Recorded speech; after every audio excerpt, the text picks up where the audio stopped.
Senate Transportation Committee will come to order. Clerk, could you open the roll?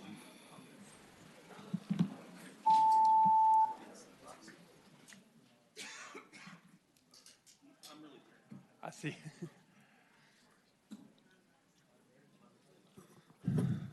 Ayes 10, no zero. You have a quorum, Mr. Chairman. Thank you very much. First on our sign-up sheet, Senator Barker. But I want to first deal with a couple of issues.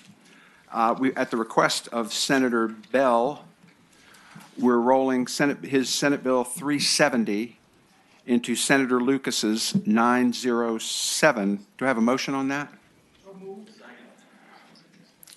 That's a recorded vote? Yes, sir.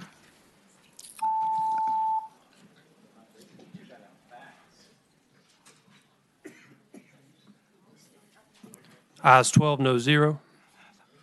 Ayes 12, no zero. The bill rolls into Senator Lucas's 907. We also have, at the request of Senator Deeds, to roll his Senate Bill 623 into my Senate Bill 759. All those in favor of that vote aye. Those opposed, nay.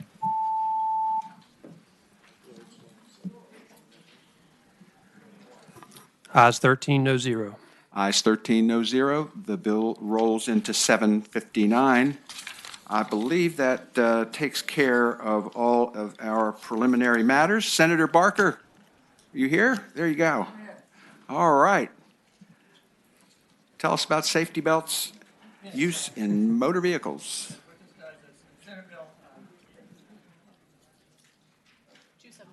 276. Actually, you had this bill last year, and actually,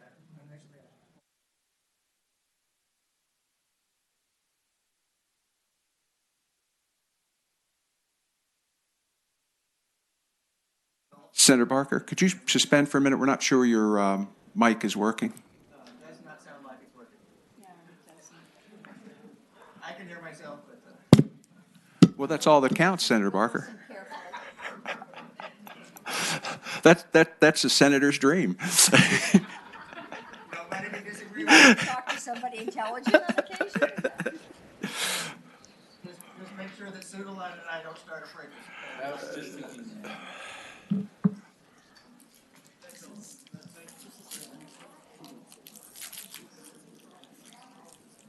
Senator Barker does? Okay. We'll let him. All right. Is that any better? And now I have this rather unwieldy little. You're working the floor. I like That's right. it. Senator Barker.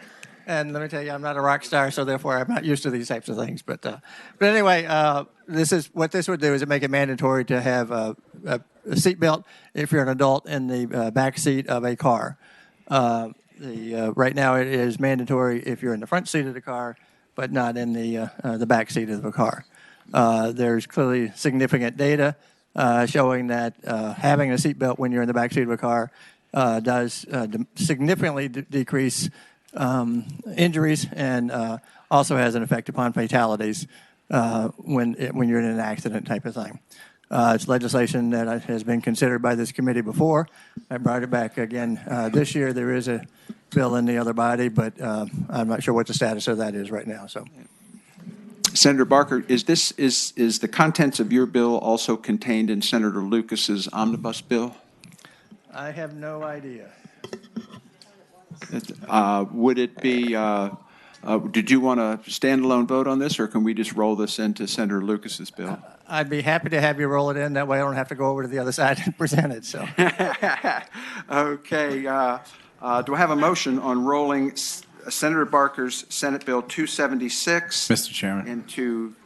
Mr. Chairman, Surville, you're right. There we go. Senator I Servo. have a question, and then I'll make the motion. I was curious if the senator had any data on seatbelt use in shopping carts. But see, that would apply to children who are in the back seat of a shopping cart, Yeah. and this applies only to adults. So. Darn, okay. I'll move to incorporate, Mr. Yeah, Chairman. and I will second the motion. Thank you. So we are incorporating Senator Barker's Senate Bill 276 into Senator Lucas's 907. We have a first and a second. All in favor vote aye. Opposed, nay.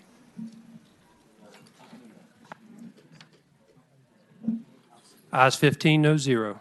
Ayes 15, no zero. It rolls into Thank you, Mr. Chairman, Senator members of the Lucas's committee. bill. I'm always happy to have my bill rolled into Madam President's bill. Okay, that's a good great. thing. And if for some reason anything bad happens, which I don't think it will, to that we will reconsider and bring you back and give you another shot at it.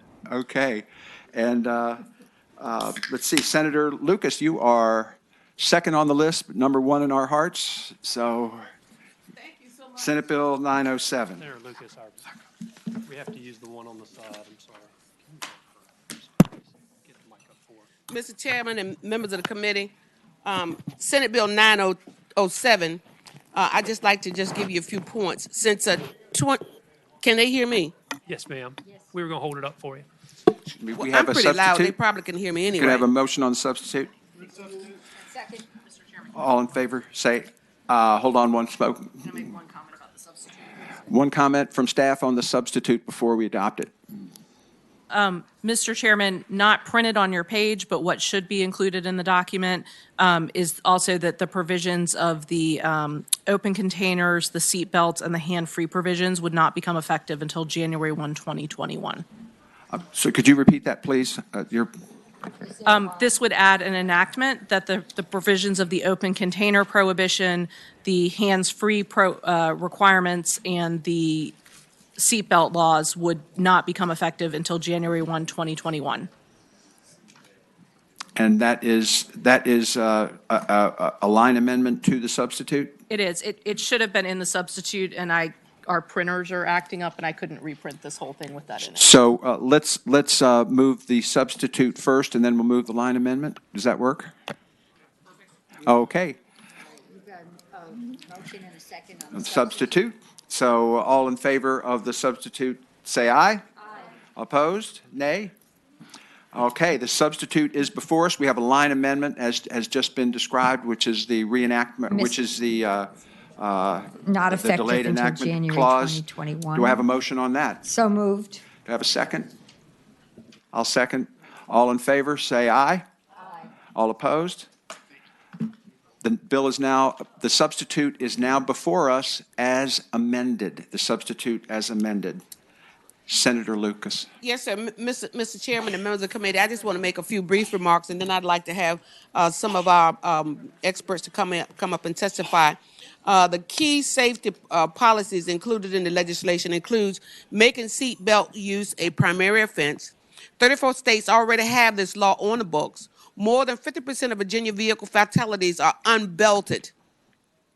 Prohibiting the use and handheld devices. 20 states and D.C. have laws on the books. Dialing a number increases crash risk by 12 times, texting by 6 times. Prohibiting open containers in the passengers areas of vehicles. 39 states and D.C. have laws on the books.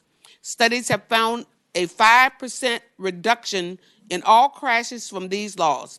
Speed enforcement in highway safety corridors and speed-related fatalities have increased 8% over the last 5 years. Virginia has 3 highway safety corridors designated through a data-driven process that considers crash rates. Authorities for lower speed limits in businesses and residential districts. Pedestrians have a 93% chance of surviving a crash at 20 miles per hour, but only a 17% chance of surviving a crash at 40 miles per hour. With that, Mr. Chairman, members of the committee, I'd like to have some of the experts speak. Looks like I only have one right now, so if you come forward. Mr. Chairman, the question to the senator, the expert.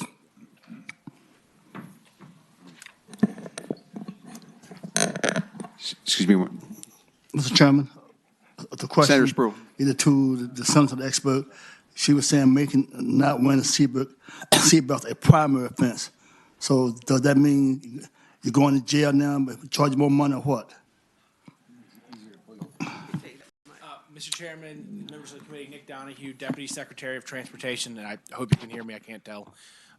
Senator Spruill, it would make it a primary offense, so it is something that you could be pulled over for, and it's not a secondary offense. It is not a jailable offense. I believe it is a $25 or I believe a $35 or $50 fine. Okay, thank you, sir.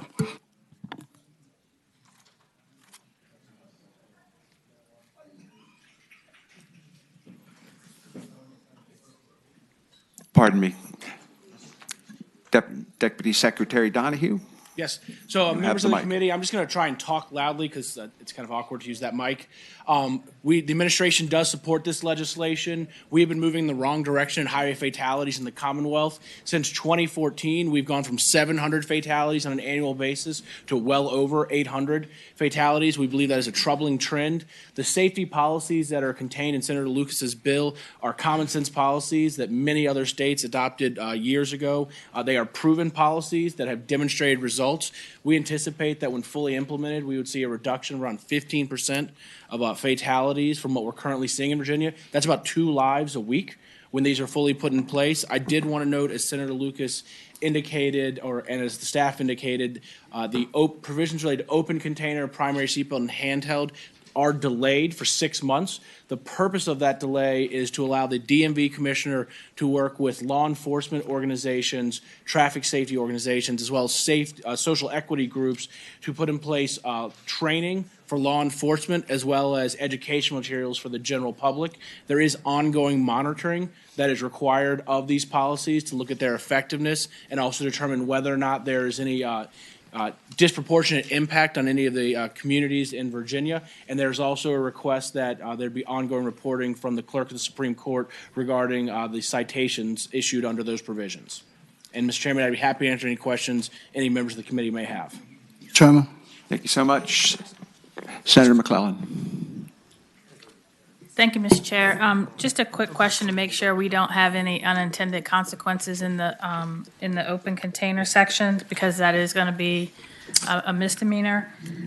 As I read this bill, if I were to have a bottle of wine that has been opened at a restaurant or at a party or somewhere, I've corked it, it's in a bag, and it's in the back seat of the car, I'm now guilty of a Class 4 misdemeanor. Is that your intent? Mr. Chairman, Senator McClellan, there are several exceptions that are provided here, and so on lines 27 through 34, they do walk through the instances in which an open container could be included or carried in a motor vehicle. And so it does talk about in a locked glove compartment in the trunk, or if there is no trunk, behind the last upright seat. There's also further exemptions related to motor homes as well as motor carriers, which would basically cover taxis, Ubers, Lyft, party buses, and limos. And so you would still be able to bring home a half-drank bottle of wine from a restaurant. If I put it in the trunk? Or behind the last upright seat. Well, that's only if there's not a trunk. Yes, It ma'am, that says- is correct. Follow up, Mr. Chair. I guess I don't understand if it's recorked, why would we make it a Class 4 misdemeanor for you to have a corked bottle of wine in the back seat? Mr. Chairman, Senator McClellan, the intent is that there are times today where people put screw caps back on or push corks back in, and so it's trying to keep that open container away from essentially the driver and those passengers in those vehicles. Thank you, Mr. Chair. Thank you. Senator Spruill. Sir, can you explain to me, I'm trying to figure out why not having a seatbelt from a secondary to a primary. Do you have any data to stating that we have to make it a primary? Because it seems like to me you're giving the police department another excuse to stop a person. So I'm saying that, do you have any data saying that a secondary offense, that they're not winning, so more people getting hurt, more people getting killed, so you can make it a primary? So you have a reason to establish why you want the primary? Mr. Chairman, Senator Spruill, we do have data on that. And so the last 4 states that have implemented a primary seatbelt law have seen seatbelt use in those states increase by 5.3 to 8.5%. And they have seen reductions in fatalities in those states. Currently, I'm talking about Virginia. I'm statewide. I'm not gonna run for president. I'm talking about you having data in Virginia that's showing that by not wearing the seatbelt, that a number's higher in Virginia. So, Mr. Chairman, Senator Sproul, to that question, I apologize for misunderstanding. Yes, sir. Today, 85% of folks wear seatbelts. So that means 15% of drivers are not wearing seatbelts, but that 15% of drivers not wearing seatbelts represent 50% of our fatalities. That's So what I want to hear. So 50% of the people who are currently driving around there are unbelted are fatalities. Thank you so much. Okay, Senator DeStef? Mr. Chairman, I had a couple of quick questions. The first one, I tried to Google and find out what is a social equity group, first of all.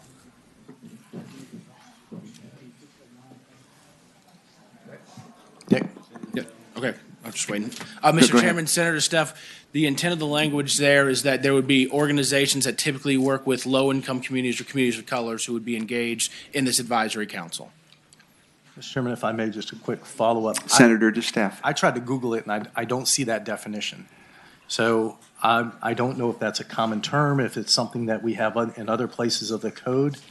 But I think if we're going to use something that you can't Google and find in the first couple of pages, that we should probably define it in code and try to figure it out so we're not confusing people.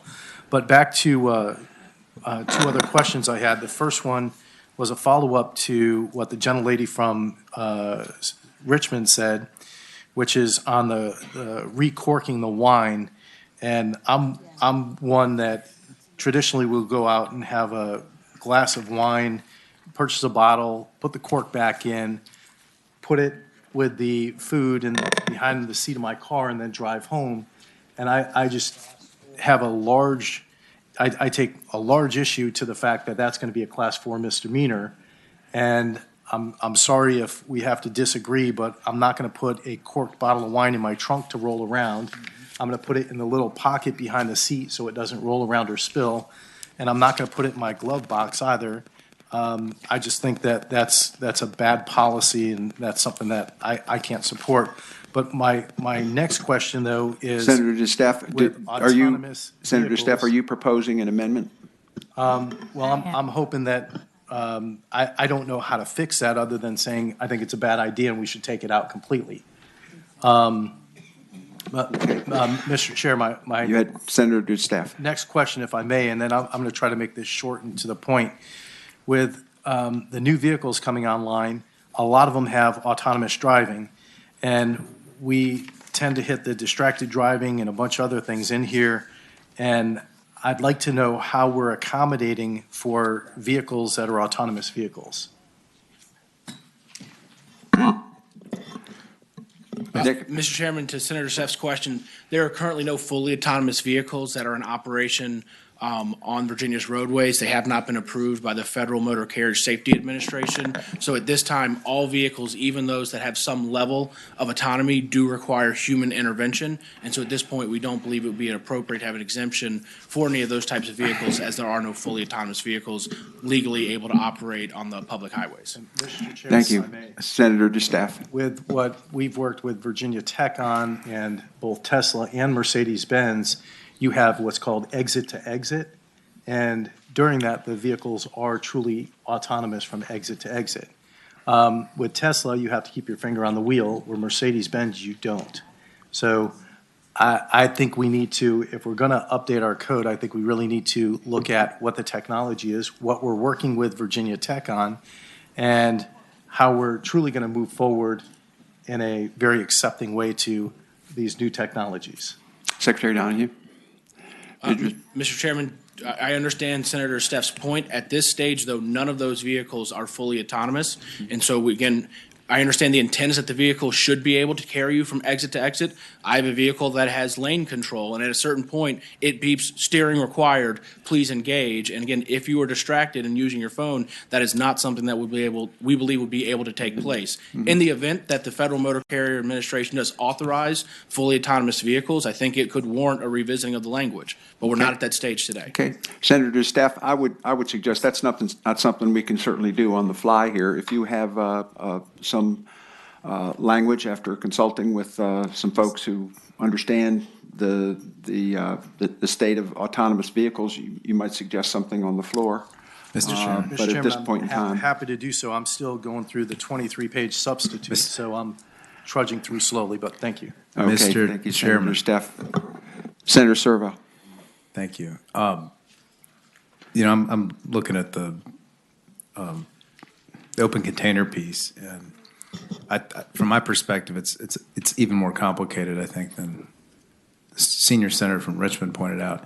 My concern about it, I have a couple concerns. Number one is, say I don't tailgate a lot. I don't go to sporting events, but I know people who do, and they will, for example, mix things at home and put them in a jug or a pitcher or something like that, put it in a cooler, put the cooler in the back seat. Now they're breaking the law.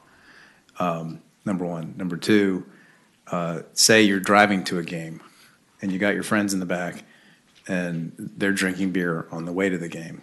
This makes that illegal. That is the intent. I get it. But in addition to that, public highway is defined under 46.2 and 100, which I believe is incorporated into 18.2 under 18.2-6, which says that any road, doesn't have to be a public highway, doesn't have to be a state-owned road, is a public highway as long as access to it is not restricted in some way. And so if you're parked, for example, in a parking lot that doesn't have trespass restrictions, and say you're tailgating, if you're sitting in the car because it's cold, you're now guilty of a Class 4 misdemeanor, even if the car isn't moving, because you're striking driving from the statute. The statute originally said while driving, and now we're striking that out. So now you could be sitting in a stop, turned off car at a football game, say at JMU. I went to the JMU football game the other day. You could be sitting in the car. It's cold outside, hanging out. Maybe you're in a big van or something, and now you're Class 4 misdemeanor. Not even moving. So I just see all kinds of. Senator Servo, would that be in a situation where you're on a public road, or if it happened to be on a public road? If it was in a parking lot or up on the dirt somewhere, no problem. But Mr. Chairman, under the Code of Virginia, a public highway is anywhere a car can go that's not restricted. So many commercial parking lots have signs that say you can only use this parking lot for purposes of visiting the stores or something like that. That's not a public highway. But, for example, if you're tailgating at a game and there's a big lot or a field and there's no sign up that says restricted access or you can only, only for the game or something like that, then it's a highway under the code. And it comes into play in DUIs all the time because implied consent kicks in when you're on a public highway. But if you're not on a public highway, there's no implied consent. Your breath test can't come in. But in any event, I just see a lot of mischief for law enforcement associated with this statute. And I can't tell you how many Jiffy Lube Live cases I've had to deal with, and I'm sure their parking lot is restricted. They probably have a sign up, but there's lots of other scenarios where people attend events and tailgate that probably don't have signs, and the security personnel, law enforcement, they like to run around and sniff what people are drinking all the time and get in their face and mess with them. And we're giving people criminal records for this, and so I'm not comfortable with lines 15 through 46 myself. Okay. So I would make a motion to strike that out unless there's further discussion about it. Yes, we do. Senator Cosgrove? I'll second. Senator Servo. Okay.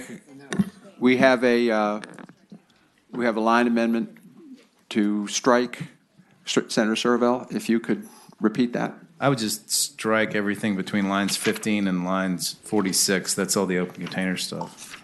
Senator McClellan, I know you've been working on something there. How does that coincide with what you're doing?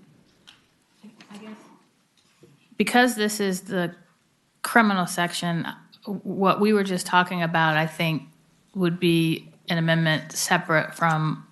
I think we all agree that if you're driving or if the open container is in the front and you can drink it, that's a problem. That's a problem. But criminalizing simply having it in the car if it's Transporting. not open the way the average person would think of it being open, making that a crime is a problem. So one compromise is if it could be a traffic infraction, but I think our heartburn is making it a crime. If it's in the car with a cap, the jug that Senator Sorrell mentioned in the back seat, if you want to make that a traffic infraction, that's one thing. But I think our discomfort is making that a crime. So what are your thoughts on that? I think his amendment would still hold, but then you'd have to put a separate section in 46.2 dealing with open containers being a traffic infraction. Secretary Donahue. I don't want to, I'm not the patron of the bill, but I certainly think some provision is better than no provision. Senator Lucas. You know, sometimes when you go to church, even when you sit in the back pew, you get some revelations. And so I do have one. So I would be agreeable to striking that section of the bill. Okay. So we have a motion to strike that section of the bill, and then Senator McClellan, would you have a separate amendment on top of that? Well, I already seconded. We already have a first and a second. I just, for information purposes here, Senator McClellan wanted to go a step further, I believe. It's not. It would be, yeah. Hold on. It would basically be taking some version of 18.2 and putting it in 46.2 as a traffic infraction. That makes sense. Yeah, and That should be acted on separately. That's right. and Okay. and I'm being told that is germane. So Okay. So we have a line amendment from Senator Sorrell, seconded by Senator Cosgrove, to strike Lines 15. Lines 15 through 46. lines 15 through 46. So yeah. And Can I just note, Mr. Chairman, there is language that says a public highway shall not include a motor vehicle parking lot. So if we do move that over, I would hope you would carry that even though it's not in the base language. that is in, for Senator McClellan, that's for your further amendment, correct? Okay. The amendment is before us. All in favor, say aye. Aye. All opposed? Okay, Senator Sorrell's amendment is adopted. Senator McClellan. and then I think I have a question about what's the line? So lines 573 to 576, where you strike the language that no citation for a violation will be issued unless the officer has cause to stop or arrest. I think some of us would prefer to keep that language in. Okay, you're talking about the stricken language that starts on line 573? Yes. Okay, so you want to unstrike that language on 573 down to 576? Is Yes. that a motion? Yes. We have a motion. Second. We have a second. All in favor of striking, or unstriking, 573 to 576, say aye. Aye. Opposed? That language is unstricken. I get that on profiling. Okay. I feel you. Mr. Chairman. Senator Cosgrove. Thank you. Senator Lucas, is there anywhere in this bill, because I'm looking at the original bill, and it says that it calls out the elimination of state inspections. Is that not in this bill now? There are no provisions of the substitute that would impact the status quo laws regarding safety inspection. Thank you. That is correct. I knew that was going to be a concern, and I didn't want to spend more time trying to. Mr. There Chairman. we go. Senator Suderline. Mr. Chairman, we incorporated Senator Bell's bill, Senate Bill 370, related to motor vehicle safety inspections into this bill. Was he aware that it wasn't going to be in the substitute? Might he not want to be incorporated now since his bill would no longer be before us? Mr. Chairman, members of the committee, I'm not sure that I recall what Senator Bell's position was on the safety inspection. Mr. Chair, Senator Suderline. he had a bill, Senate Bill 370, that extended from 12 to 24 months to validity period for motor vehicle safety inspections of a new motor vehicle, so long as the vehicle has not been driven more than 15,000 miles.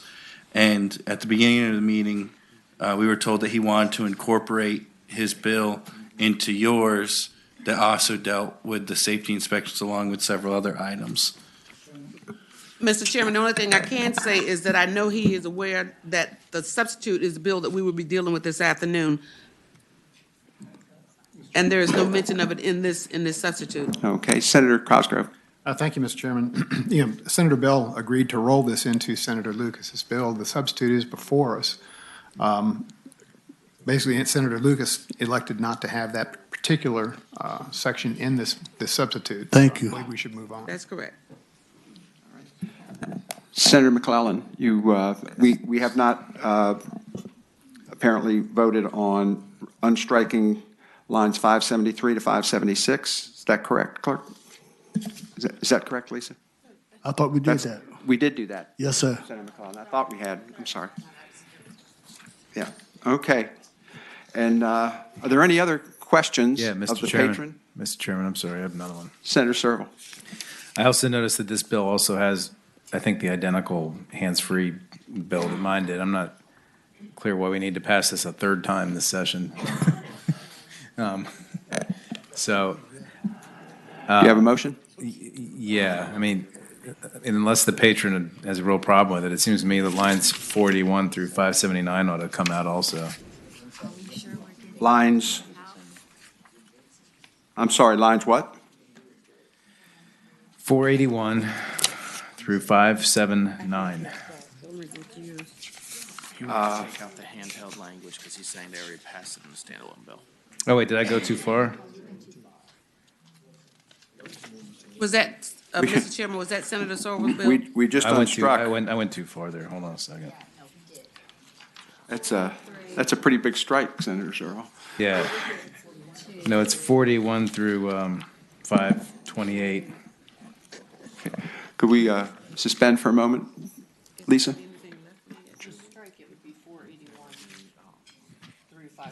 Yeah, 528. Yeah. 481, Through 528. okay. We have a motion and a second to strike lines 481 Second. through, what was the, 528. through 5, Oh, it's 527? through 5, No, it's 28. 20, all the way to 28? Yep. Yes. The F, the E. That's another there. big strike. I'm going to ask Secretary Donahue to tell me what's left of this bill. Secretary Donahue. Mr. Chairman, members of the committee, there are three provisions that would be left in the bill should you move forward with a pending amendment before you. One would be requiring passengers in both the front and back seat to wear a seatbelt, but that would be a secondary offense with the change. That would still have a delayed enactment with the way the amendments have been made. There would be a provision that would allow local governments to reduce speed limits in certain business and residential districts, and then there would also be provisions allowing the Virginia State Police to use speed enforcement in designated highway safety corridors. And as Senator Lucas mentioned earlier, that is something that does require analysis data as well as public hearings, and so there is a section of code that outlines the process by which the VDOT commissioner can designate highway safety corridors, and that's 33.253. Mr. Chairman. Right. Senator Cosgrove. In regard to line 598, and reduce the speed limit to less than 25 miles per hour on any highway within its boundaries that is located in a business district, et cetera, et cetera. Is there any low limit? I mean, can they bring it down to 5 miles an hour? Mr. Chairman, to Senator Cosgrove's point, the legislation does not include a limit there that would say they cannot bring it to 5 miles per hour.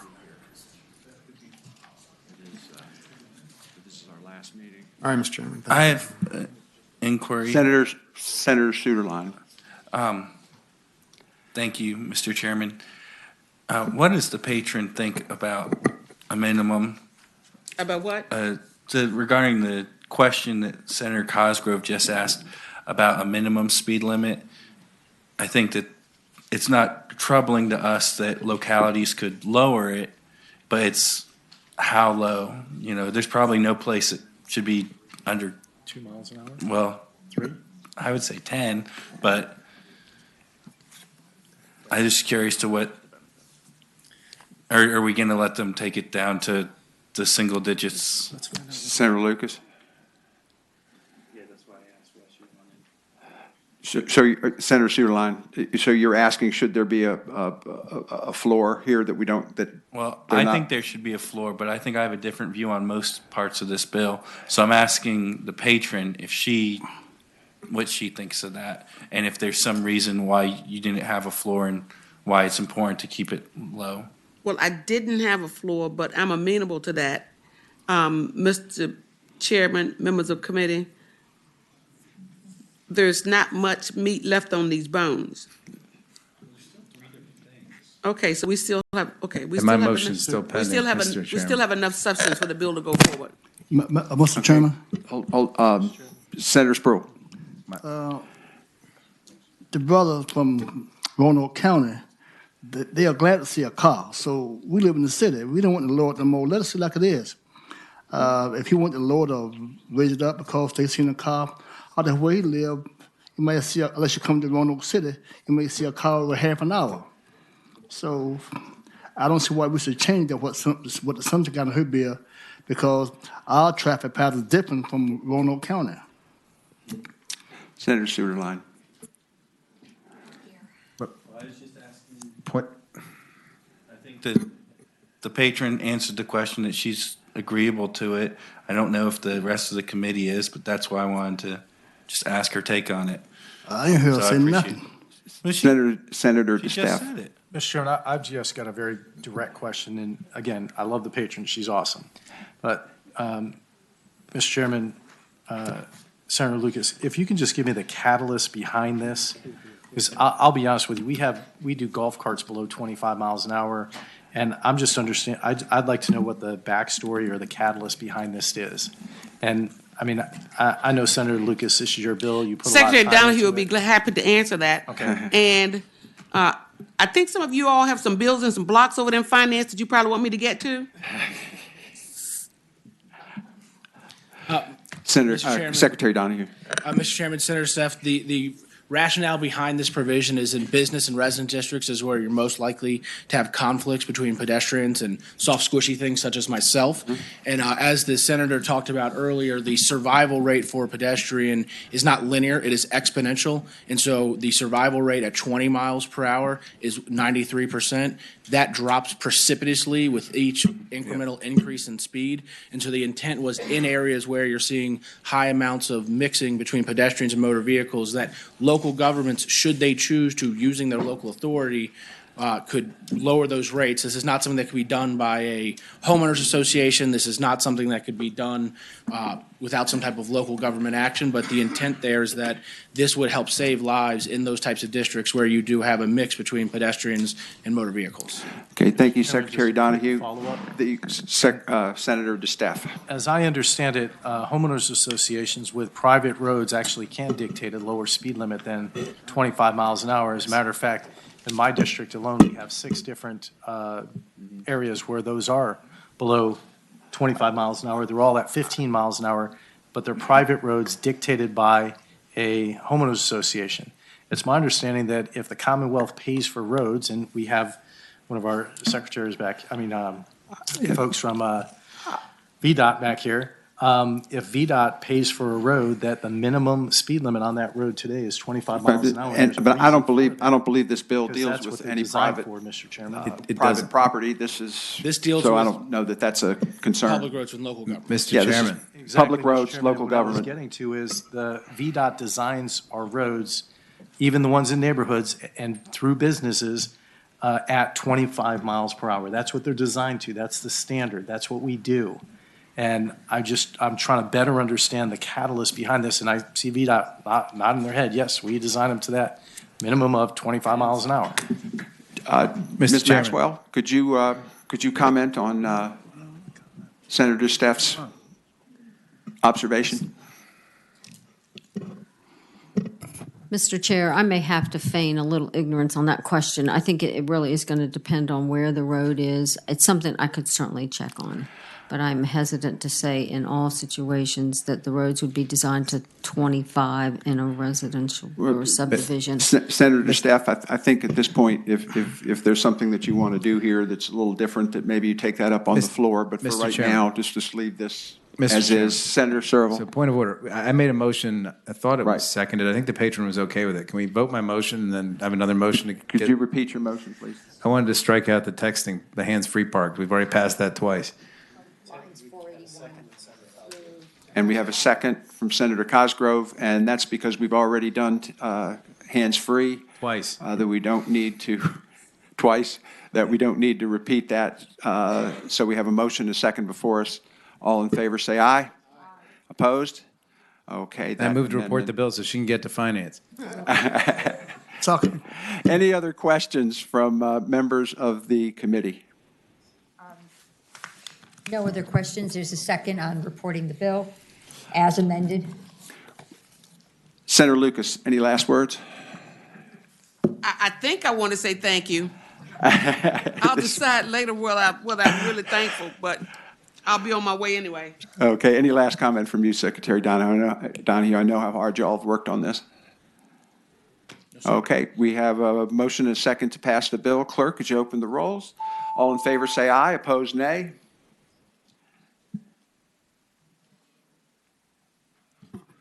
Ayes 7, noes 8. Ayes 7, noes 8. The bill fails. I don't know what to say. All right. I am going to turn things over to Senator Favola while I proxy in over at Finance. Senator Cosgrove. I'd like to make a motion on Senate Bill 1021, which is my bill, to take that by for the year. I have a motion. Do we have a second? Second. We have a motion and a second to take Senate Bill 1021 by for the year. All in favor, say aye, or vote aye on the board. Ayes 15, no 0. Ayes 15, no 0. 1021 is by for the year. I'm going to turn over to Senator Favola, who can handle Senator DeSteff's bill, and let's see, what else is there? And then certainly Senator Suderline's would Senator come. Deeds has a bill. We've already rolled that. So I think those are the two, and then I have the final three, and I'll be right back So to deal with that. DeSteff.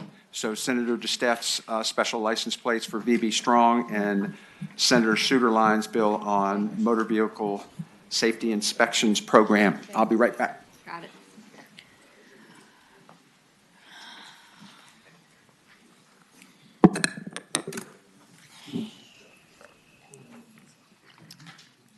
Okay.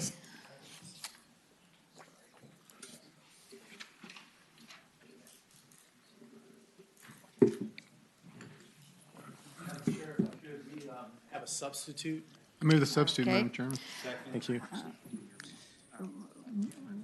Okay. Grand proxy.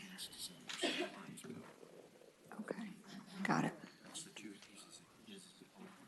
Okay. Okay, all those in favor of adopting the substitute, please signify by saying aye. Aye, okay. Senate Bill 87 is before us, the substitute.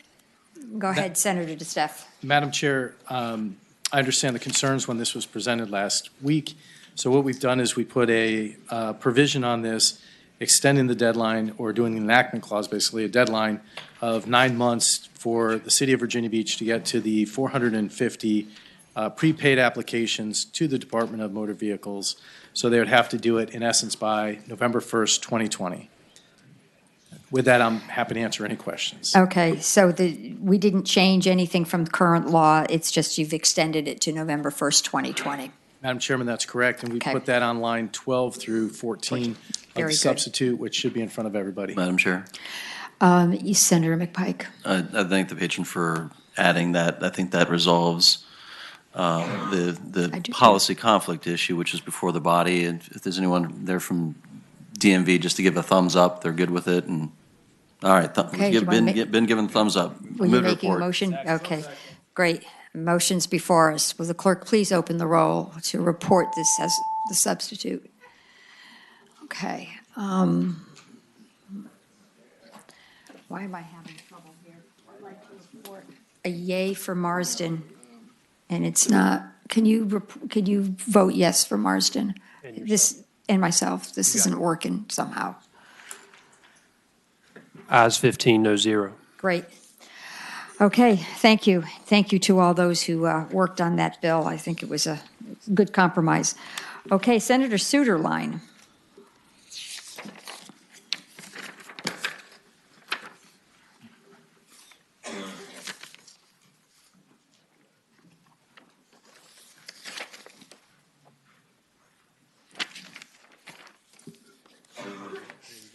Thank you, Madam Chair.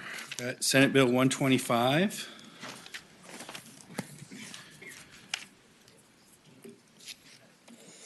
Okay, is there an amendment or a substitute, or is it Not for me, at not least. for you? Okay. So Senate Bill 125 is here before you because someone's got to stand up for the governor. And apparently my bill is the last opportunity hurrah. left standing in the Senate to get proposal that the governor announced in his budget presentation that he'd like to see the General Assembly pass. And what that proposal is to have Virginia join the vast majority of other states in the union by not having a mandatory vehicle inspection program that we've had. That in the last year, the fee for it was raised to $20. I think everyone's familiar with it. What you might not be familiar with is the General Accountability Office or Government Accountability Office in Washington did a report that reviewed the 50 states and the effectiveness of these programs and did not find a benefit to them. I'm sure you're going to hear from some folks that have a vested interest in maintaining the program, but I think the governor, as a lot of you know, is a car enthusiast, and he understands that this is not something that's been beneficial for Virginians. Some people have made some money off of it. Some people made a lot of money off of it. But there's been nothing from the GAO's report that was actually a comprehensive state-by-state analysis to show it's beneficial. I'm going to save the rest of my remarks because I'm sure there's going to be some folks that are going to offer why they think that we should keep it. I think you're correct. Colleagues, do you have any questions of the patron? Seeing none. Folks who want to speak in favor of Senator Suderline's bill, please come forward. I think the Deputy Secretary had to leave. Otherwise, he surely would be here since this is something the governor did propose in the budget. All right. Deputy Secretary Donahue had to leave. Those who might be opposed to this bill.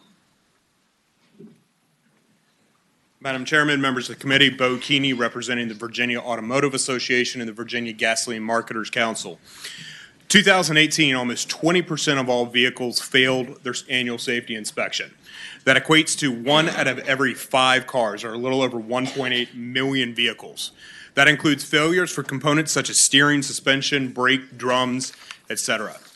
The annual safety inspection program examines over 22 critical components of a car each and every year. That's going to include, as I mentioned, brakes, steering, suspension, seat belts, airbags, etc. Y'all have already moved forward and made a great policy decision to up the ante on seat belt enforcement. The safety inspection program is the only program out there that actually ensures annually that that seat belt is functional and works properly. There was a reference earlier to the GAO study. I did want to highlight that that exact GAO study also quoted Virginia officials told us they believe that their state roadways were safer because of their program.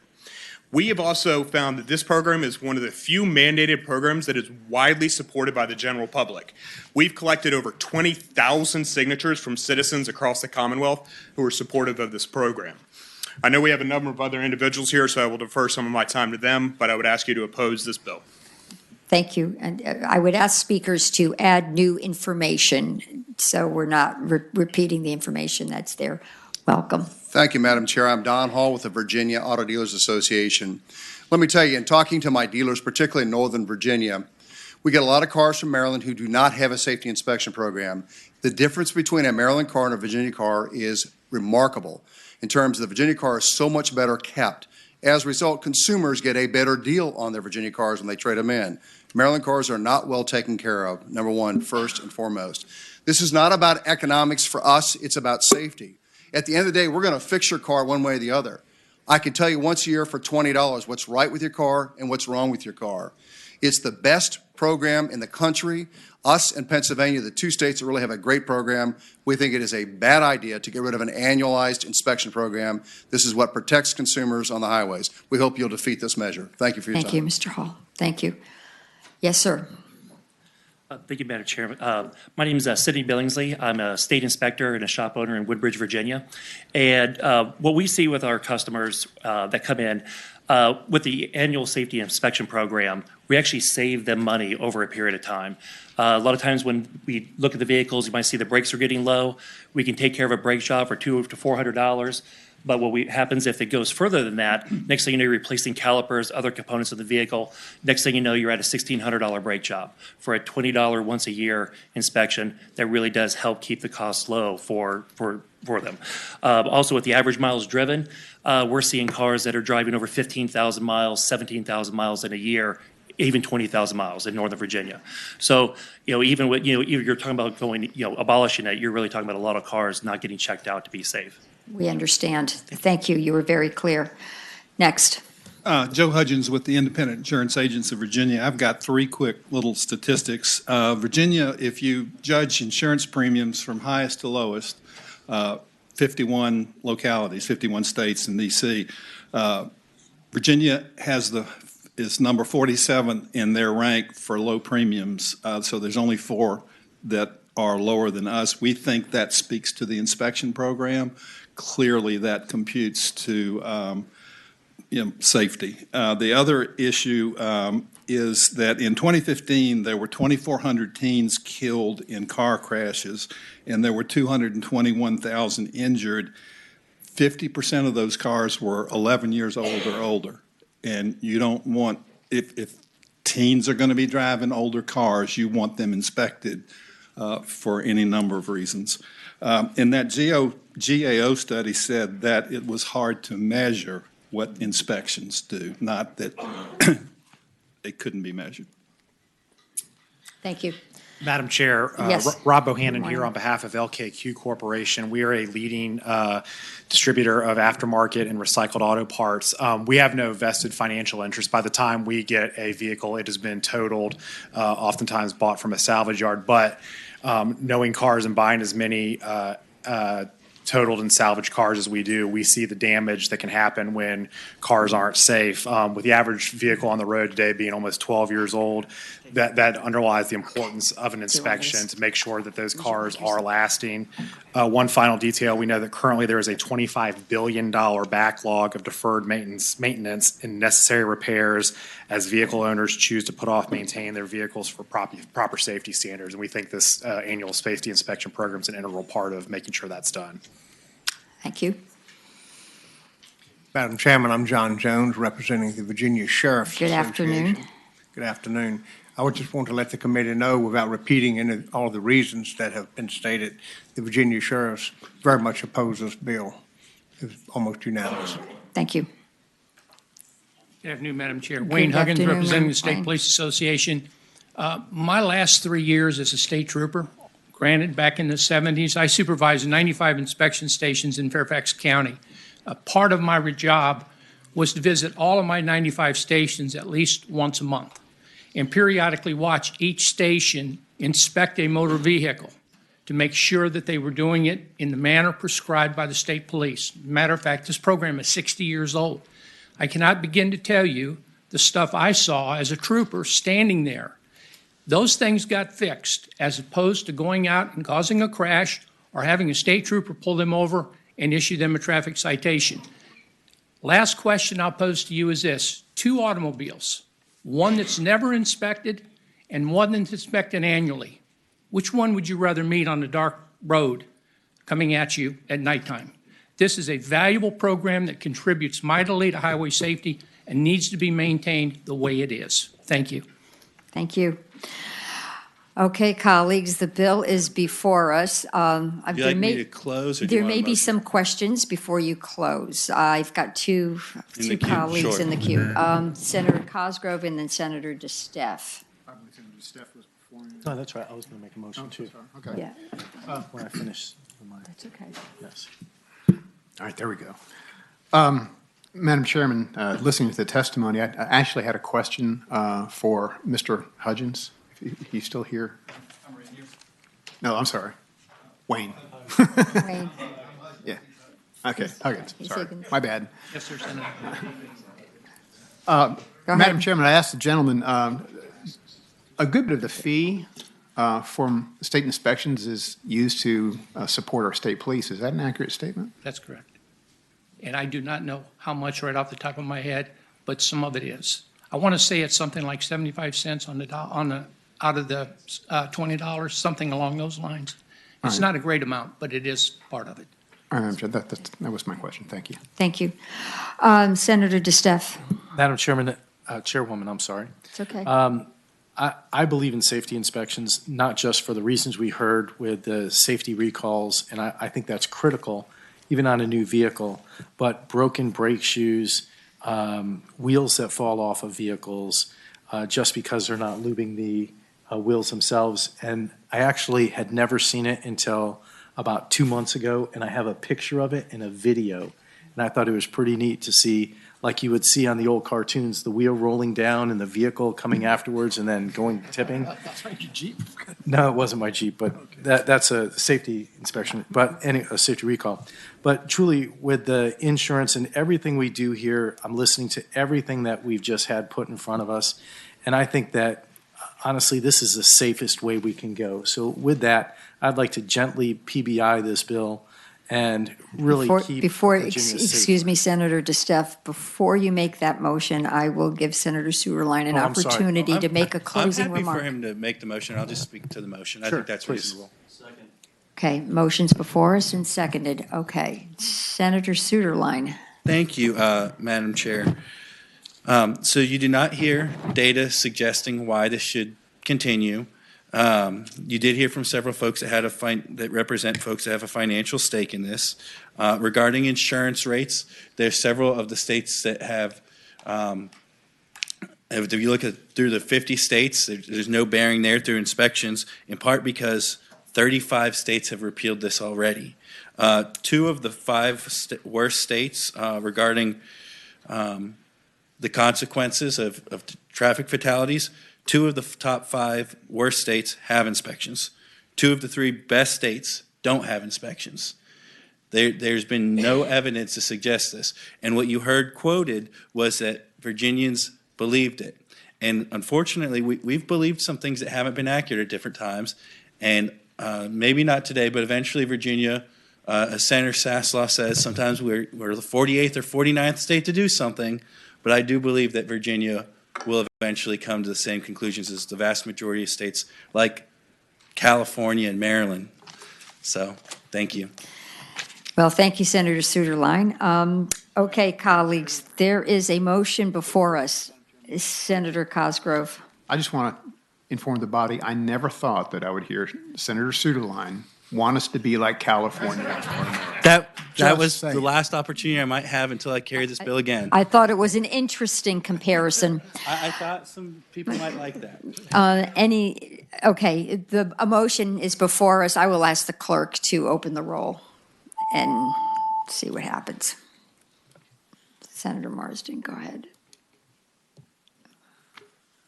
Why is that not working? Because you need to do it there. I vote aye. Oh, excuse me, nay, I'm sorry. Well, no, this is passed by indefinitely. You're voting aye. It could be 11-4. Ayes 12, We're all a team. noes 3. Thank you. Thank you, Madam Chair. It's been a tough day for administration proposals in this committee. I don't know what to do. It has been, but that's the way it goes sometimes. Thank you. All right, Senator Marsden, I think you're the last person left on our docket. And Madam Chair? And I apologize, but your machine is not working well here. Can you move this back to Marsden rather than having me on the? Should be good now, okay. Now we'll Madam be able to vote. Chair, as Senator McPike. As Senator Marsden's getting prepared, I'd like to move, we reconsider the vote which we PBI'd or failed to report, Senate Bill 907. Okay, I will second that motion. Colleagues, there's a motion to reconsider the vote for 907. Clerk, please open the roll. This is a reconsideration. Okay, Ayes 15, no zero. okay. Senate Bill 907 as amended is before us. Senator McPike. Thank you, Madam Chair. I'd like to pass the bill by for the day. Okay, a motion to pass it. Motion to pass it by. We don't need to go up on the board, do we? Okay, all those in favor, this is of passing it by, signify by saying aye. Yes, yes, Senator Marsden. We're going to give this one last chance to deal with an issue that one of our members has, and we'll take it up at the desk if tomorrow at the close of session. Okay, very good. I didn't hear any nays regarding passing it by, so it's passed by unanimously. Thank you. Senator Marsden.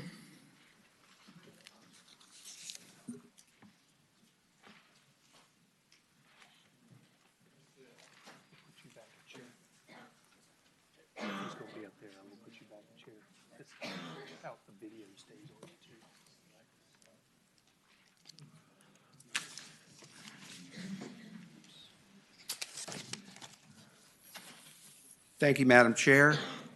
We have, I believe, some amendments. If this is, this is Senate Bill 968. Okay. Do you have amendments? Senate Bill 968.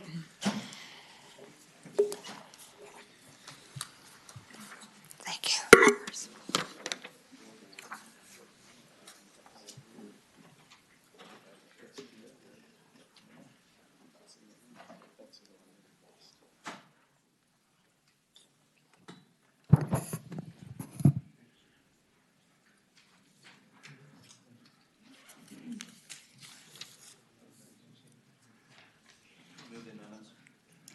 Okay, motion has been made and seconded. Okay, all those in favor of adopting the amendment signify by saying aye. Aye. Okay, bill's before us as amended. Could we have staff report the amendments? It was passed out to us. We've got them in Okay, writing. you've got them. Okay, very good. Senate Bill 968, this is about billboard relocation. This legislation, once VDOT's amendments are included, which they now are, makes a small edit to the billboard relocation statute that will result in savings of taxpayer dollars that would otherwise be spent in condemnation litigation to pay compensation to billboard owners and landowners. Just compensation under eminent domain law protects private property rights by either allowing relocation, and if relocation is not a possibility, the billboard owner and landowner get paid just compensation and loss of business profits. These condemnation awards for billboards often cost taxpayers more than $1 million, not counting litigation costs. Under longstanding law, billboards that are not conforming under a local zoning ordinance can be relocated on the same property when affected by a road widening project or sound wall installation, which avoids payments of just compensation and lost business profits. The existing law limits the changes that can be made to these necessary for the billboard to have the same visibility to the motoring public as it did before the road project or installation of a sound wall. In other words, you don't want to lose any public visibility because of the relocation, so that may make some changes in some design. The existing law also requires a relocated billboard go through the VDOT non-conforming billboard repairs process. While the legislation would no longer require a relocated billboard go through the VDOT non-conforming billboard repairs process as being necessary, VDOT's three amendments to the legislation, which you have before you, make sure that the billboard owner, that the changes that can be made to the relocated billboard are limited to new sign poles, only the poles. Billboards being relocated should comply with the use sign poles that meet the new wind load standards under the Uniform Statewide Building Code to protect public safety. That's all the bill with VDOT amendments does. And as you'll remember, at Potomac Mills in Prince William County, they had a big sign come down. And so it's very important as we relocate these things, because they sometimes may have to go a little higher or further up a hill or be exposed to more wind, is that we get that correct. As Virginia undertakes major interstate improvements, upgrades major roadways, or installs sound walls to protect neighborhoods, this legislation is necessary to make sure taxpayers are protected and projects can proceed. So with that, I would take any questions, and I have my phone a friend here, Chip Dix, to help out with Are there any technical questions of the patron? Okay, Senator Cosgrove and then Senator DeSteffe. You good, yeah. All right, Madam Chairman, Yes. I find the First Amendment problematic, not the Constitution, but of this bill. The owner of the billboard shall apply for a building permit from a locality in which the billboard sign is located. Now, I used to serve on local government, okay? I see mischief brewing with this amendment. What happens if the locality says, no, you can't have a building permit? Madam Chair and yes. Chip Dix on behalf of the Mr. Outdoor Dix. Advertising Association and Lamar Advertising Company. The answer, Senator Cosgrove, is on line 12 of the bill, and it says notwithstanding any other provision of law, general or special. And what that does is that supersedes any local ordinance to the contrary. The building code official, Mr. Chairman and Senator Cosgrove, is limited to jurisdiction of the building code. And so this is a provision that VDOT pulled from the nonconforming repair statute so that it would make sure that in order to comply with wind load standards and whatnot, that the relocated sign would have a building permit. And the industry is comfortable with that. We do that at every situation anyway. It's already on the books. It's already on the books, but it's already required for a sign structure to have a building permit from the locality, from the building official, in order to build a sign. Does that answer your question? I guess so, Madam Chairman. I think I can get to what is Senator DeSteffe. Senator DeSteffe. Madam Chair, I think what Senator Cosgrove is trying to get at is there are certain localities that would take this and hold up a building permit for 3, 6, 9, 12 months. And I want to make sure that that doesn't happen. I actually like this bill. I want to make sure that the localities don't have the ability to hold it up, and so they cannot reinstall the billboard. I think it's great for the relocation of the billboard, but I want to make sure a locality cannot hold up that relocation just by saying, oh, well, our building process, we're a little slow on building permits, and they try to hold it up for 6 months or a year or 18 months or 2 years. Is there a timeline requirement for action in the current code? Madam Chair, there is not for building permits, but what happens is that as long as the building permit application is complete, then my experience, even in localities like Senator Steff represents, who have an anti-billboard ordinance, what happens is the building code official does not have the authority to apply the zoning code, and there's a provision that the next amendment, if you will, amendment number 2, it says that if all the provisions of the section are met, then the commissioner provides written notice to the sign owner in the locality, which is binding on all parties. And so that provision under the billboard nonconforming repair statute gives VDOT the administrative authority to, if the local building official does not comply, it gives the applicant the ability to go to VDOT and say, we'd like an administrative hearing, and we'd like you to instruct the locality and the building official that they're required to issue the permit. So, Madam Chair, Mr. Dix, I think that works, and I'm happy with this at this point. With that, I'd like to move to report. Yes, that's great. Okay, a motion has been made and seconded to report the bill. Unless anybody has a very compelling reason to speak. Yes, ma'am. Please come forward. Madam Chair, I'll be very quick. Leighton Powell with Scenic Virginia, and the conservation community of Virginia opposes this legislation. That includes Scenic Virginia, the Garden Club of Virginia, Virginia Conservation Network, and the Virginia League of Conservation Voters. And this is a potential scorecard vote, and I'm going to leave it at that. So thank you. That's a threat. Madam Chair. That's a threat, Madam Chair. Okay, Madam so Chair. let me. Madam Chair. Yes, I Senator just- Marsden, I just- and then I will get to Senator Sproul. Oh, excuse me. Is that, go, let Senator Sproul go first. And then I'll finish up. Okay, Senator Sproul. I'm just wondering, she said to keep on a scorecard. I want to know, is that a threat? I think that was just a piece of information. There we go. Senator Marsden. I'm not a big, fan of billboards, but I'm a bigger fan of property rights. These things are critical. These are communities that have allowed, billboards to take place.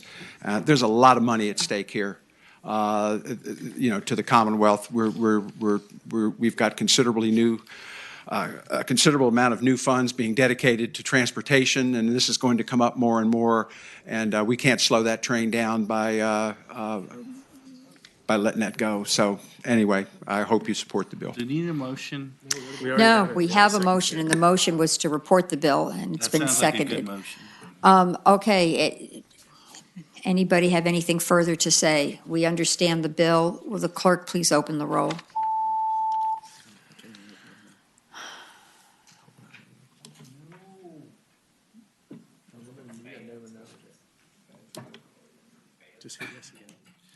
So Ayes 14, no zero. bill reports. Thank you so much. My second bill, Senate Bill 759, Speed Enforcement in School and Work Zones.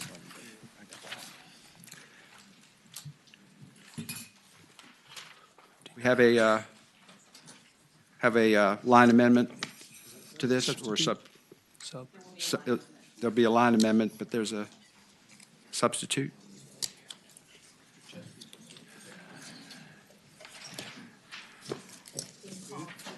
Being called an amendment in the nature of a substitute.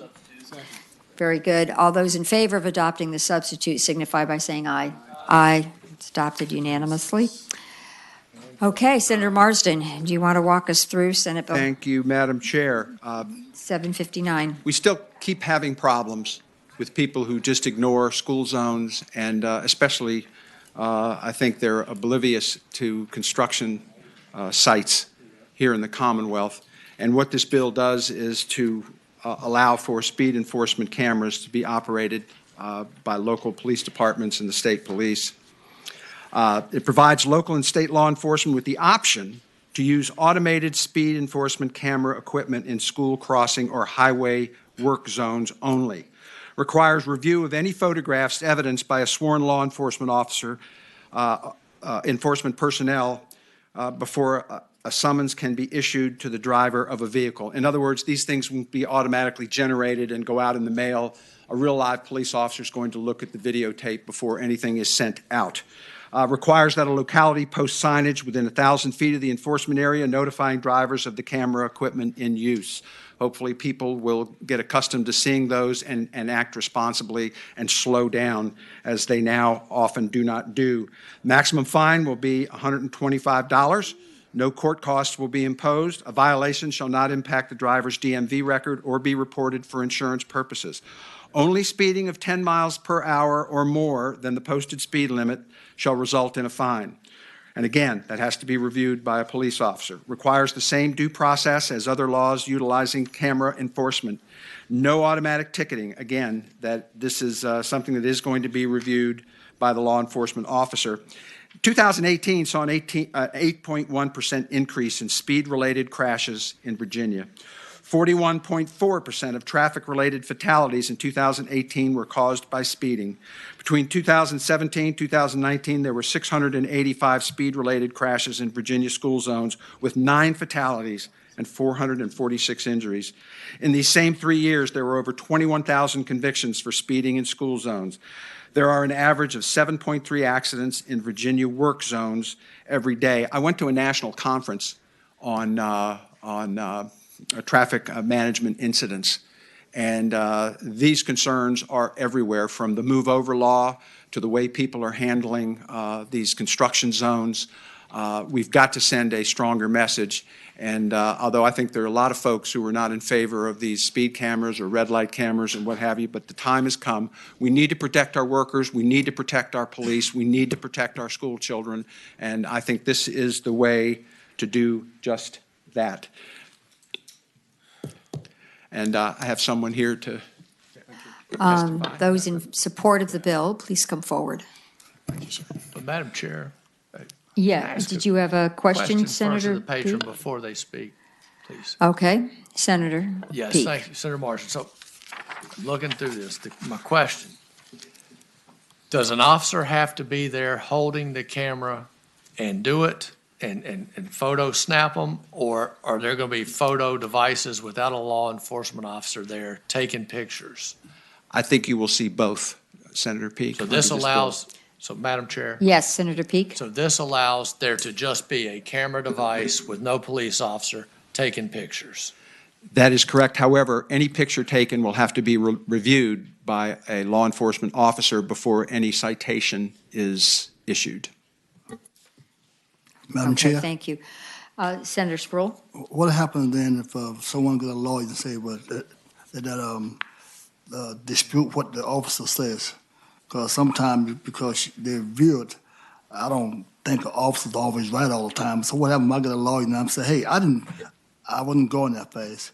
Is there anything to show to prove it? I don't want to take the officer's word. It is, certainly that is, that's part of due process. You can, object to the citation. And if I could ask this gentleman here to let us know how that is, handled in other states that have done this. Sure. Thank you very much, Madam Chair. My name is Dave Snyder, Falls Church City Council member, former mayor. I've been elected since 1994. I've also been a first responder with the Falls Church Volunteer Fire Department and the Bailey's Crossroads Volunteer Fire Department with Fairfax County. Frankly, our constituents are facing a crisis of out-of-control traffic. We support very strongly this legislation.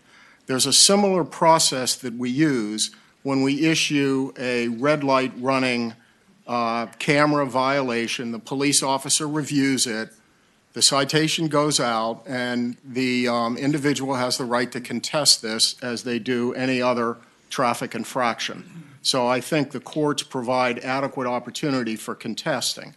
I will say, though, that the number one public safety concern we feel at the local level is out-of-control traffic that's speeding way beyond what it ought to be speeding, and we urge you, please, at least do this for the safety of our school kids and our public servants who are working on the highways. I have a Thank question. you. I have a question for the patron. Will there be notices that their speed camera's up, or 1,000 feet in front of In- each in site will front of be each- a sign, alerting people, and hopefully people in the Okay. community as projects go on, or where they're put in place in a school zone, will after a time they'll know they're there, and hopefully can adjust their Behavior. speed accordingly. Anybody in opposition to this bill? Okay, come forward. Just want to say that this is a result of a work group, Madam Chairman. I'm John Jones with the Sheriff's Association. Again, we had a work group during the summer. This is the result of that, and we're very much in favor of it. Okay. Thank you. All right, committee, the bill's before us. Move the report. Okay, we're going to move.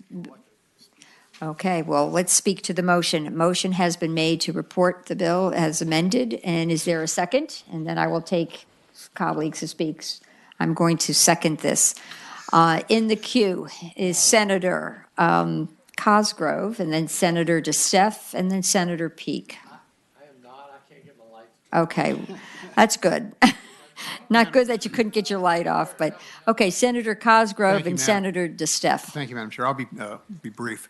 I carried the first successful photo red bill in the General Assembly. It struggled for years to get out, and I finally got it passed. And I'll be honest with you, it's a Christmas tree whose ornaments are numerous and ponderous now. Every year we see more and more and more of these. I'll be honest with you, this just seems to be just a step too far, having both handheld and stationary having a police officer look at the violation, and a $125 violation citation, I think is heavy-handed. I don't think we ought to allow people to speed in school zones, but I just think we're just getting a little too far ahead with what we're trying to do here, and that's just my comment on this. I can't support the bill. Yeah, Madam Chair, Senator Cosgrove, if I could, it would be great if we could afford to have our police officers, especially in a small town like Falls Church. You only have so many officers. You have a construction thing going on that people are just blatantly speeding and creating dangerous conditions. And while I get the whole idea of somebody there with a handheld to do that so that it's not on automatic. There is, like the red light camera bill that you've owned up to, I understand why people have a problem with that. But driving in this country is getting more and more dangerous. I voted against the 70-mile-per-hour speed limit on the interstate because I thought it would lead to more deaths. I'm always going to vote for things that will save lives, reduce speed, protect people. And I know that there'll be people that'll be very, very annoyed with getting this kind of a citation, but I think it's a critical thing. Madam Chair, I'm going to vote for his next bill. So Well, I'm sure he'll take note of that. It may be next year. Senator DeSteffe. Madam Chair, Senator Marston, my concern with this is the same concern I have with the red light cameras. I have more than one vehicle. I'm just going to leave it at that. And I have a lot of folks that when they visit, they will use one of my vehicles. And I've received probably 20 of these in the last 5 years, summons, and I'm like, I wasn't even in town. I was in Richmond, or I was on one of them, I was out of the country. And I can't figure out how it ever happened that way. But on every one, I either write the check and send it in, or I call the police officer and say, hey, look, I wasn't even here, and I sent him a copy of my airplane ticket. And I know that at least with ours, they get a great picture of your license plate, and they try to get a picture of the person driving, but you really can't make out the picture of the person driving. And the concern I have is, I'm all for, regulating speeds in school zones. That's why you have the crossing guards. That's why you have the police out there. That's why you have all of these things, and same in construction zones. That's why you have the lights. That's why you have the police cars. Most construction zones, you have police cars parked there. And if there is an issue, the police car will take off after the individual.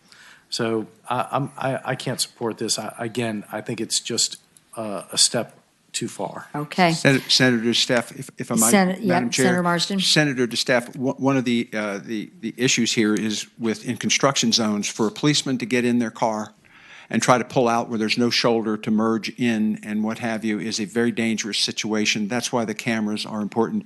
And I would add, Senator DeSteffe, I think you need to look at your accumulation of friends who are doing this to you. All right, colleagues, there is a motion before us. I'm going to ask the clerk to open the roll.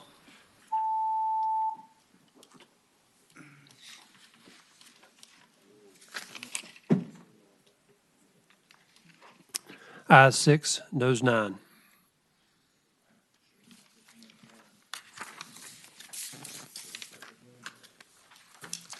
Thank you, Madam Chair. Okay, Senator Marsden. Well, you've got one going on. One more shot All right. to break above 500. Senate Bill 758. And this deals with personal delivery devices, and it's brought to us by our friends at Amazon. They're continuing to invest in new technologies. There's an amendment in the nature. Thank you. Substitute has been moved. Is there a second? Okay. All those in favor of adopting the substitute signify by saying aye. Not adopting, of accepting the substitute. Okay. Substitute for Senate Bill 758 is before us. Go ahead. Okay.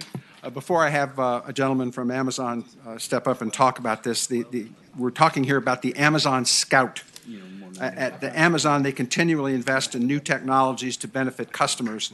They've been hard at work developing a new fully electric delivery system, the Amazon Scout, designed to safely bring packages to customers using autonomous personal delivery devices. These devices are small, are the size of a small cooler and roll along suburban sidewalks at a walking pace.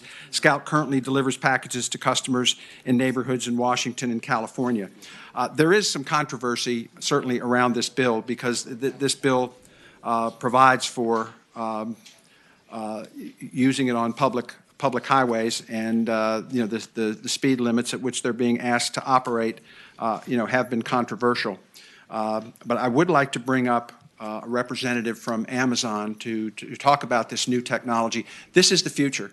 And keep in mind, Madam Chair, as we go through this today, that we were hoping to keep this alive throughout the process here to make sure that this gets every bit of opportunity to bring people on board before there is a pilot program to see how it works here in the Commonwealth of Virginia. And with that, I would like to bring up the folks from Amazon. Thank you. Okay, Mr. Moore, welcome. Thank you. Thank you, Madam Chair and members of the committee. My name is Brian Moore. I work with Amazon's Public Policy Office here in Virginia. I'm excited to speak with you today in support of Senate Bill 758 and the proposed amendments to the Commonwealth's personal delivery device statute. Amazon launched its own personal delivery device in January 2019. It's called Amazon Scout. As Senator Marsden mentioned, it's roughly the size of a cooler that you'd bring to the beach and travels at about the same pace as someone who's walking. It's 100% electric, and so it's helping Amazon drive towards its goal of reaching the Paris Climate Accord 10 years early by reducing greenhouse gases. And it's with safety as our top priority. It's really designed around to safely operate on sidewalks and in confronting pedestrians, et cetera. The legislation that the Commonwealth adopted in 2018 was adopted when there was only a single operator at the time. The proposal before you allows for different use cases, including we've since entered the market and a few others as well. And so the legislation before you, I think, allows for some of those different use cases. Just as an example, a lot of existing operators are focused on urban environments, whereas Amazon is focused on suburban delivery, as we think that's a better use case in our instance. So the amendments before you, we think, allow for more innovation on this front and to allow entities like us, as we look to expand out to other locations. As Senator Marsden mentioned, we operate in 2 locations, one in Washington State and one in California. As we look to other locations in order to innovate and improve the technology, we think these amendments allow us to do that. So we ask for your support. Okay, colleagues, do you have any questions? Senator Peake?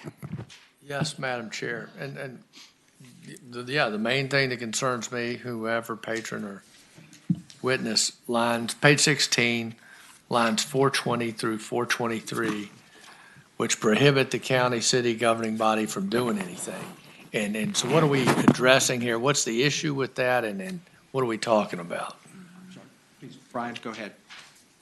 I apologize. I don't have the bill in front of me, but in the substitute, we've been So we're working looking with at line 4. Page 16, lines 420 through 423. Thank you. Sorry, Madam Chair.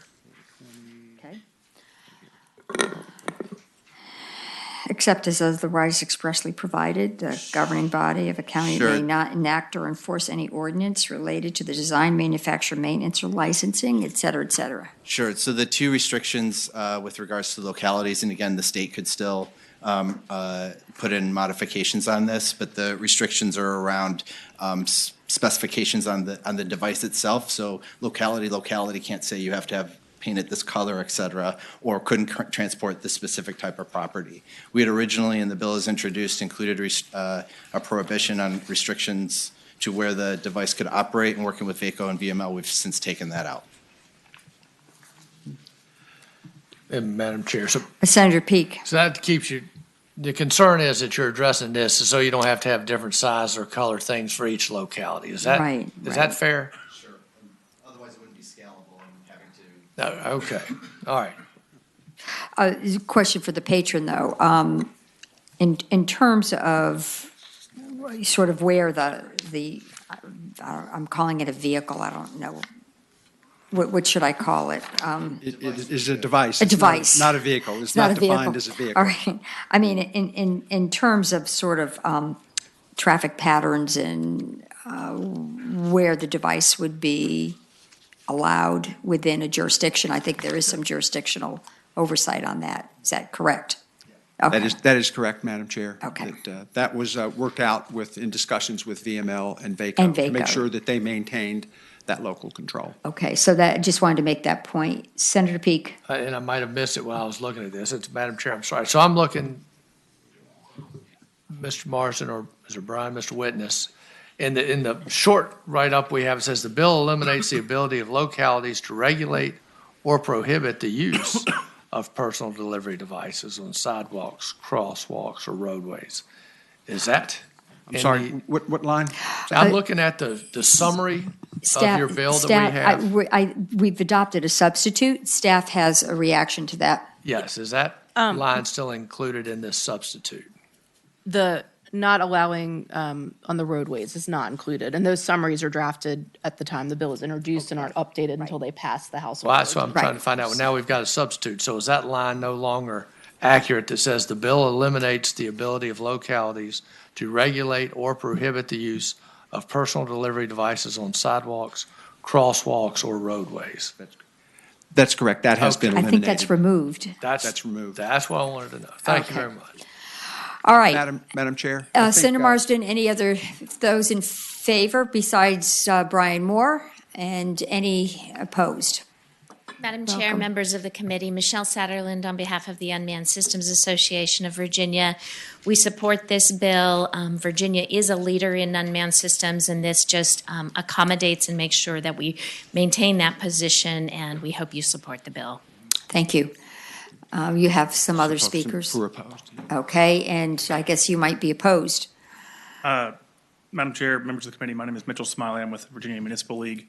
We're not opposed to the bill. We have been working with Senator Marsden and Brian and Amazon on this bill. We do still have some concerns about, to Senator Peake's question earlier, whether or not a locality would be able to regulate or prohibit currently under this statute, under this proposed bill. You'd be able to regulate it in certain sidewalks or certain crosswalk areas. And we just have concerns that starting on page 18, lines 453 and through about 468, there's no explicit mention that localities could.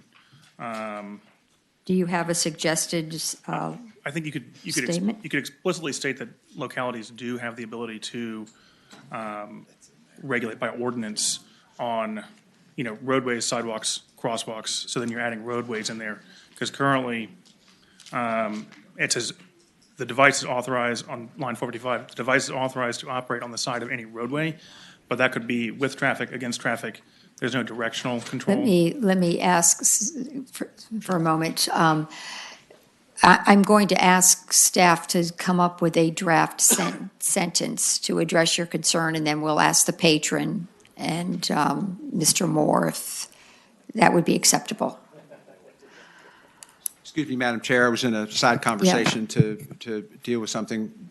And It sounded, we're on page 18, line 468, and the suggestion is to add a sentence on, I guess, item 6 that would actually explicitly say that localities would have the authority to regulate this device on roadways, sidewalks, and maybe other venues. Okay. Madam Chair. My understanding was that I think line 392.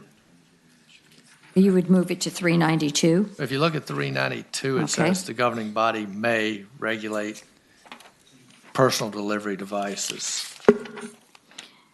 And it looks like that stays in. Right, that stays in. I think the question is they want to make sure they can, by ordinance, regulate on the roads, the sidewalks, and others. Well, that's out, but it takes out electric on that. Yeah. Madam Chair? So let me ask staff if we're heading in the right direction before I go to my colleagues. Lisa?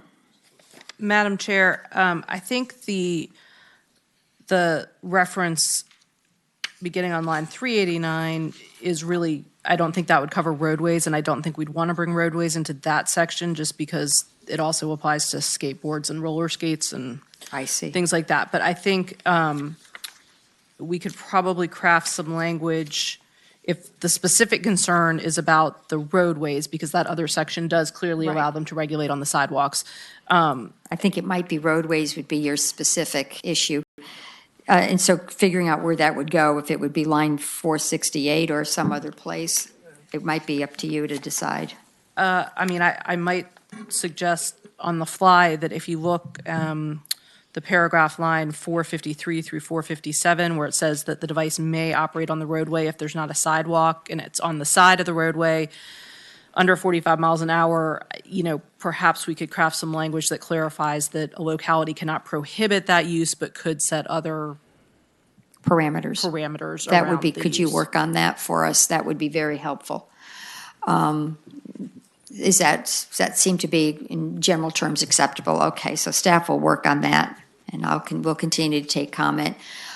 Senator DeSteph, do you have a comment or a question? I actually do, and Madam Chair, and I was actually the one who wrote the underlying bill, working with some of the folks in this room, and I was going to highly suggest we don't even get near line 467 or 468 when we're talking about the braking system.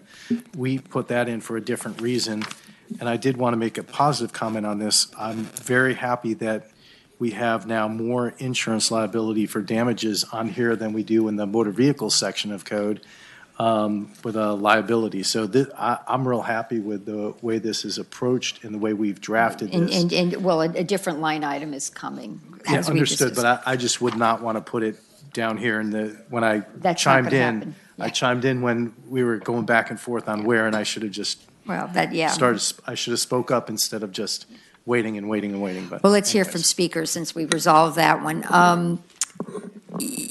Yes. Yes, Senator. Jeremy Bennett with the Virginia Association of Counties. Just wanted to say that we're extremely appreciative of the changes made so far and working with the senator, and look forward to seeing the additional concerns Good, addressed. thank you. Well, our colleague from VDOT, yes. Madam Chair, Joanne Maxwell from VDOT. The primary issue we've identified with regard to this legislation is the fact that these devices can operate on roadways of up to 45 miles per hour. That coupled with the fact we don't know what size they are, we don't know about their dimensions. They're not, per definition, they are defined as not being vehicles. And so there are some issues we have with regard, in particular, to them having the authority to operate on these roads without any restrictions from VDOT on 45 mile, up to roadways up to 45 miles an hour, not knowing that they have safety equipment, et If cetera. this line item comes in about localities being able to adopt ordinances to regulate on roadways, would that address your concern? Madam Chair, it would not for VDOT roadways because localities do not have the authority to. Right. So perhaps if there's some sort of Could- language. I And guess- we are we don't have a position on this bill. I We guess, are Lisa, more if than we could happy. work in the state roadways as well. Senator Marsden? Madam Chair, I think I have a suggested solution here. We need to get this moving. This is just important technology. This is the future. We want to position Virginia the right way. Madam So Chair. if we change that to 25 miles, roads to 25 miles per hour, perhaps that would make VDOT a little more comfortable with the bill. Would I'm that seeing be Joanne acceptable? shake her Okay, head. all right. And if All we right, could and we're make still, that- and we're still working on a line amendment, which, Senator Spruill. That helps me out a whole lot. I know you want to get through, but I want to make sure it's gotten through right and safe. So the 25 miles an hour, that helps a whole lot. Okay, Lisa, would you read to us the line amendment? Yes, Madam Chair, on line 457 of the substitute, after traffic, period, insert, a locality may not prohibit the use of a personal delivery device on a roadway as set forth in this subsection, but may by ordinance adopt additional requirements to maintain safety for such roadway operation. That sounds very appropriate to me. Is that acceptable to you? As It is. Madam Chairman, very good. Senator Spruill? I haven't heard the word 25 miles an hour in there anywhere. We're going to adopt them both at the same time. Madam Chair, that change would be on line 456 after speed limit of, you would strike 45 and insert 25. Thank you so much. Okay. Colleagues, there are two amendments before us. One was on line 456, as was just explained, the 45 miles an hour moves to 25, and then a sentence was added on line 457, which was just read to us. Do you need that sentence reread? I'd like a motion to adopt these two amendments. Second. Okay, all those in favor signify by saying aye. Aye. Okay, those amendments are adopted. So now the bill's before us, the substitute bill as amended. I guess we need a motion. Move to report, and there's a second. Okay, will the clerk please open the roll?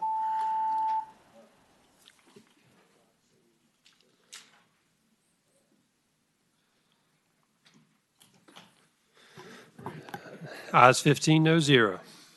Report's Just call out. me Mr. Tech, you know. Okay,